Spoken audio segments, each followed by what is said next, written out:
Assalamualaikum warahmatullahi wabarakatuh. Kembali lagi bersama saya Fajar Madani, NIM 19002107. Di video kali ini saya akan menjelaskan sejarah perkembangan public relation yang ada di dunia maupun di Indonesia.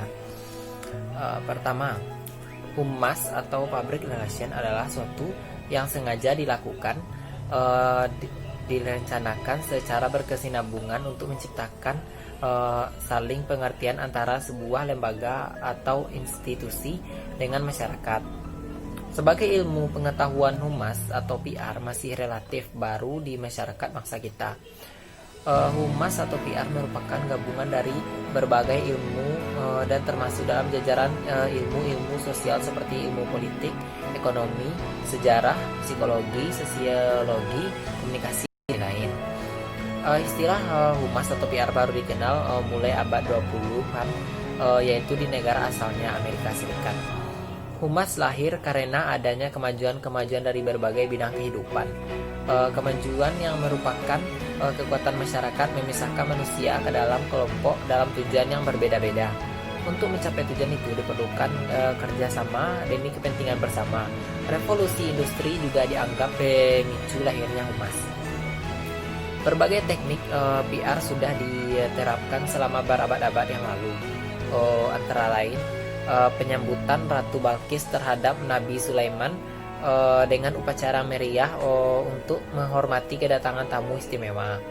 Peristiwa penyambutan Mark Antony di tepi Sungai Nil yang dilakukan oleh Cleopatra dengan segala keindahannya sebagai ratu.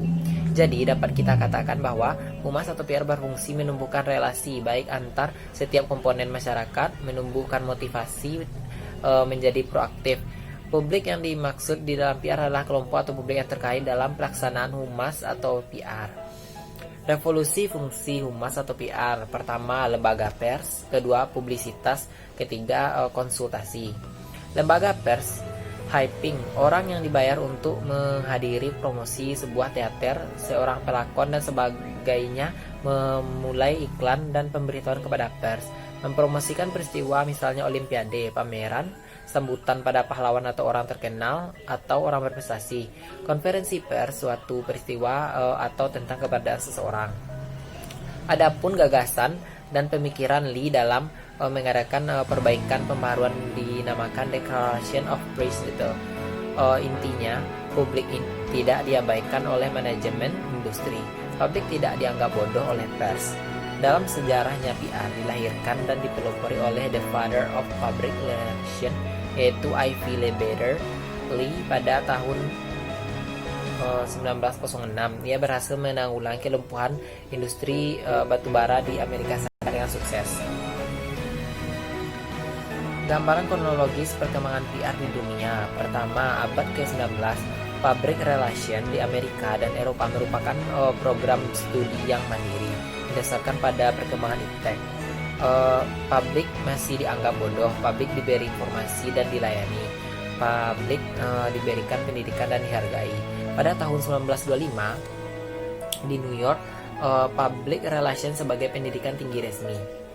Pada tahun 1928 di Belanda memasuki pendidikan tinggi dan minimal di fakultas sebagai mata kuliah wajib. Di samping itu, banyak diadakan kursus-kursus yang bermutu. Pabrik mulai terbuka dan banyak mengetahui.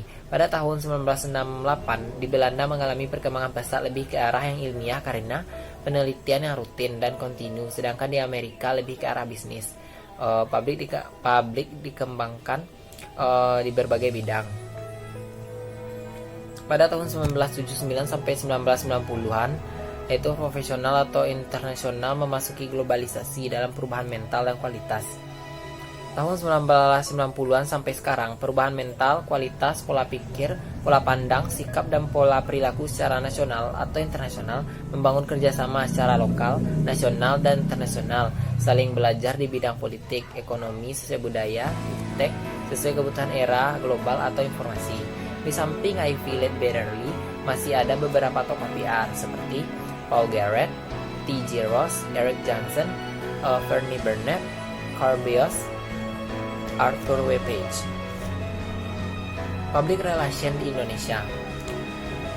Alwi Dahlan pada Konvensi Humas tahun 1944. Sejarah humas di Indonesia sejak tanggal 14 Agustus 1945 ketika Bung Karno memutuskan menunda sidang PPKI ketika memberikan keterangan pers mengenai pemilihan presiden sebelum merumuskan Undang-Undang Dasar. Menurut M. Linggar, praktek humas sudah ada sejak zaman Mataram atau sejak Panembahan Senopati mengumumkan bahwa ia dan keturunannya merupakan pasangan dan mendapatkan lindungan dari Ratu Pantai Selatan. Hal ini dibuat untuk menyaingi adipati-adipati Pantai Utara yang lebih bisa mendapat restu para wali. Tahun 1962 merupakan cikal bakal pertumbuhan humas secara resmi melalui Presidium Kabinet Perdana Menteri Juanda. Pada tahun itu terbentuk suatu wadah bentuk Badan Koordinasi Kehumasan Pemerintah atau Bako Humas. Tahun 1967 didirikan Koordinasi Antar Humas Departemen atau Lembaga Tinggi Negara yang disingkat dengan Bakor. Muncul PR kalangan profesional pada lembaga swasta umum yang ditandai dengan didirikannya suatu wadah profesi humas, yaitu Perhumas pada tanggal 15 Desember 1972. Pendirinya yaitu Wardiman Jojonegoro, Marah Jonus, Nana Sutresna, M. Alwi Dahlan, Faisal Damim, Wisaksono, Nur Hadi, Imam Sarjono, dan ketuanya Marah Junus. Tanggal 10 April 1987 di Jakarta dibentuk sebuah wadah profesi humas yang disebut dengan APRI atau Asosiasi Perusahaan Public Relation Independen, yang merupakan suatu wadah profesi berbentuk organisasi dari perusahaan yang independen yang bertujuan pertama mewujudkan fungsi PR yang jujur, bertanggung jawab sesuai dengan kode etik. Kedua, memberi informasi kepada klien bahwa APRI memberi nasihat dalam PR. Yang ketiga, mengembangkan kepercayaan umum atas PR. Terbentuk Himpunan Humas Hotel Berbintang pada tanggal 27 November 1995. Dan yang terakhir yaitu 4 tahap perkembangan humas, yaitu Advanced Twice Communication, yang kedua Early Twice Communication, yang ketiga propaganda publicity state, yang keempat early PR. Sekianlah sejarah dan perkembangan PR di dunia maupun di Indonesia yang dapat saya jelaskan. Sekianlah presentasi dari analisa saya. Saya akhiri dengan assalamualaikum warahmatullahi wabarakatuh.